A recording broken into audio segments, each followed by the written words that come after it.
Estamos aqui no Santuário Santa Paulina de Nova Trento. Pedimos licença para chegar até os vossos lares, para juntos meditarmos a Palavra de Deus, nesse dia muito especial, como todos os domingos o são, recordando a Páscoa do Senhor. Estamos iniciando, depois daquele tempo maravilhoso das festividades natalinas, iniciando a primeira parte do tempo comum.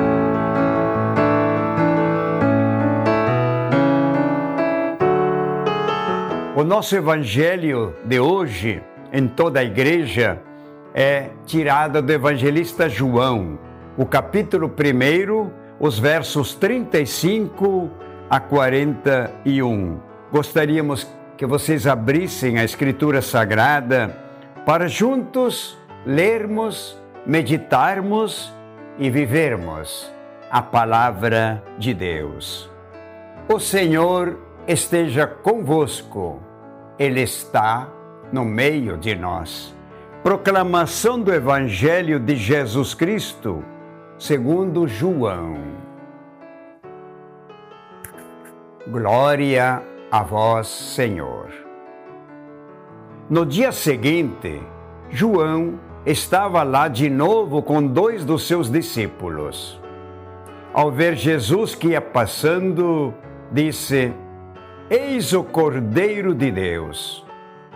Os 2 discípulos ouviram falando assim e seguiram a Jesus. Então Jesus voltou-se para trás, vendo que o seguiam, e lhes disse: O que vocês estão procurando? Disseram: Rabi, que quer dizer mestre, onde vives? Jesus lhes respondeu: Venham, e vocês verão. Então foram e viram onde Jesus vivia. E ficaram com ele nesse dia. Era por volta da 10ª hora, pelas 4 horas da tarde. André, irmão de Simão Pedro, era um dos 2 que ouviram as palavras de João e seguiram a Jesus. Ele logo encontrou seu irmão Simão e lhe disse: Nós encontramos o Messias, que quer dizer Cristo. Então, André conduziu Simão a Jesus e Jesus ouviu e lhe disse: Você é Simão, filho de João. Será chamado de Cefas, que quer dizer pedra. Palavra da salvação. Glória a vós, Senhor. Queridos irmãos e queridas irmãs, amigos e amigas, peregrinos, povo de Deus. Nesse domingo, segundo domingo do tempo comum, nós estamos refletindo sobre a vocação. A primeira leitura proposta para a missa de hoje é tirada do primeiro livro de Samuel, capítulo 3. Nessa passagem, nós encontramos um menino chamado Samuel, filho de Ana, que estava a dormir e aos poucos ele ouviu alguém chamando. Ele foi até Eli, o acordou. O senhor está me chamando? Disse não, por 3 vezes. Aí Eli desconfiou e disse: Se alguém te chamar, diga: Senhor, estou aqui. O que desejas? Foi o que aconteceu. Aí, esse Samuel recebeu uma grande missão, porque a mãe o havia consagrado a Deus. Interessante que Samuel é uma das figuras mais expressivas do Antigo Testamento. Fala, Senhor, que teu servo escuta. A vocação pode ser vista como um processo que aos poucos vai se clareando. Você também recebeu uma vocação especial e a nossa primeira vocação é a vida. Vamos preservá-la. Na segunda leitura, nós vamos encontrar a primeira carta aos Coríntios, capítulo 6.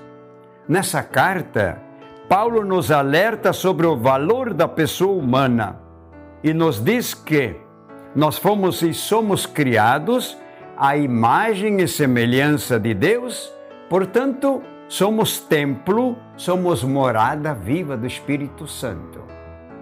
Como é que você respeita o corpo alheio, o seu corpo, a sua saúde, a sua vida, a sua personalidade? Você respeita aqueles e aquelas feitos à imagem e semelhança de Deus? E você mesmo também como imagem de Deus? Daí então a importância para as pessoas humanas em primeiro lugar. O evangelho que proclamamos há pouco, então tirado do evangelista João, chamado o apóstolo do amor, também aqui aparece a vocação de alguns discípulos de João o Batista para discípulos de Jesus.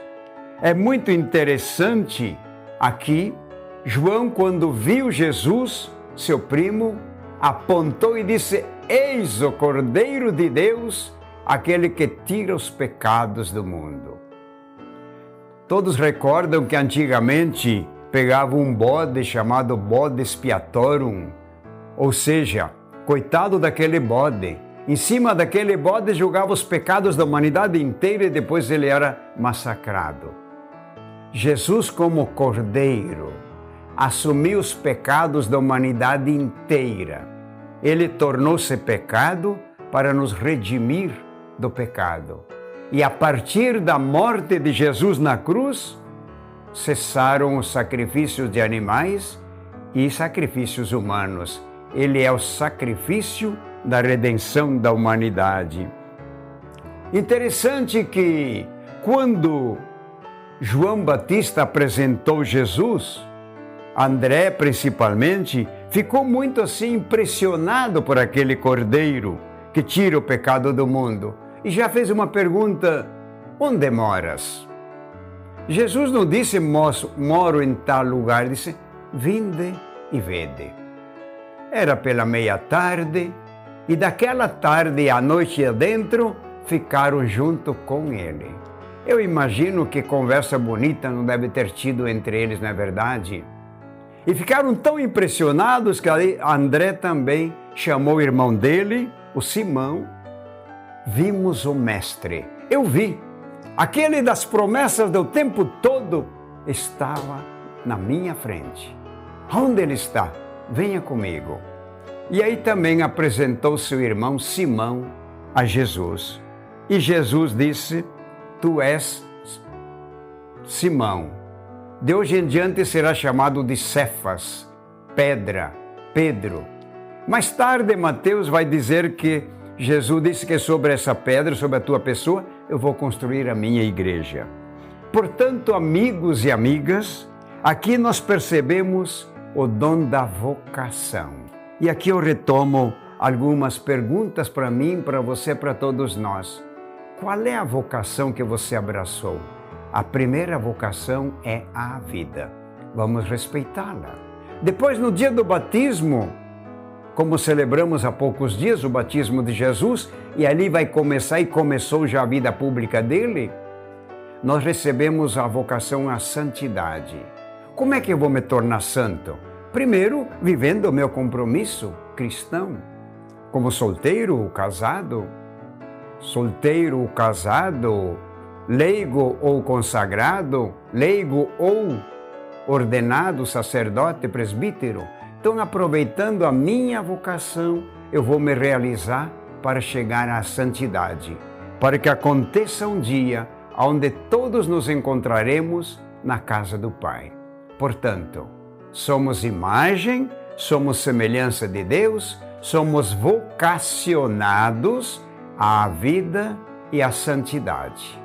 Assim sendo, vivamos intensamente o dia do Senhor e fazendo dele o melhor dia da semana, para que a semana toda seja ela praticamente coroada pelas festas de cada domingo, uma mini Páscoa da Redenção. Na próxima semana, vamos continuar meditando para viver a Palavra de Deus. que a palavra de Deus entre no seu, no meu, no nosso coração e produza frutos, Ele que é Pai, Filho e Espírito Santo. Amém. E não esqueça, no próximo domingo, continuaremos com a palavra de Deus em minha, na sua, em nossa casa. Amém.